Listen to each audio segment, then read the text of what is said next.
മംഗലം കഴിഞ്ഞ് സ്വന്തം പരിക്കെത്തിയ എല്ലാ പെൺപിള്ളേരും നേരിടുന്ന ഏറ്റവും വലിയ പ്രധാനപ്പെട്ട പ്രശ്നമാണ് മടി. ആ മടീൻ്റെ എൻഡിൽ നിന്നിട്ടാണ് ഇന്ന് കുളിക്കാൻ പോകാമെന്ന് വിചാരിച്ച്. അങ്ങനെ കുളിക്കാൻ പോകുമ്പോൾ നേരെ നോക്കിയാൽ കാണാം ആ എണ്ണൻ്റെ ബോട്ടിലെ എണ്ണ ഒന്നുമില്ല, അത് കഴിഞ്ഞിട്ടാണ് ഉള്ളത്. നുറക്കാനുള്ള മടിയുണ്ട്. പിന്നെ അത് വെച്ച് അഡ്ജസ്റ്റ് ചെയ്ത് കിച്ചണിൽ പോയിട്ടാകുമ്പോൾ കുറച്ച് ഡ്രാഗൺ ഫ്രൂട്ട് ഉണ്ടായിന്, അതിൽ നിന്ന് കുറച്ച് വെള്ളം കുടിച്ച് കുളിക്കാൻ വേണ്ടിയിട്ട് മുകളിൽ പോയിട്ടാകുമ്പോൾ ആ സത്യം മനസ്സിലാക്കുന്നത്. രാവിലെ എണിച്ച മടി കൊണ്ട് ബെഡ്ഷീറ്റൊന്നും പിരിച്ചിട്ടുണ്ടായിട്ട് അങ്ങനെ മുകളിൽ പോയി ബെഡ്ഷീറ്റെല്ലാം പിരിച്ച് പ്രോപ്പറായിട്ട് പിരിച്ചിട്ടാണ്, ബിക്കോസ് മടി. അങ്ങനെ അതും കൂടി കഴിഞ്ഞിട്ട് നേരെ കുളിക്കാൻ പോയിട്ട് വന്ന് കഴിയുമ്പോൾ നനക്കാനില്ല ഡ്രസ്സ് കാണുന്നത്, അതും അവിടെ വെച്ച് പിന്നെ നിസ്കരിക്കാൻ കയറി.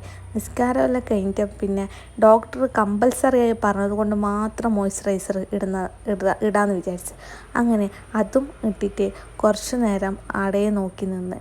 അത് കഴിഞ്ഞിട്ട് താഴെ ചോറ് വയ്ക്കാൻ വേണ്ടിയിട്ട് വന്ന് ചോറും മീൻ പൊരിച്ചതെന്തോ പച്ചക്കറി എന്തോ ഉണ്ടായിന്, അതും കൂടി തിന്നു കഴിഞ്ഞാൽ ഇനി ഒരു ഉറക്കം പാസ്സാക്കാൻ നോക്കുമ്പോൾ നല്ല മഴ, മുറ്റത്ത് നല്ല മഴ പെയ്യുമ്പം പോയിട്ട് ഉറങ്ങാമെന്ന് വിചാരിച്ചു.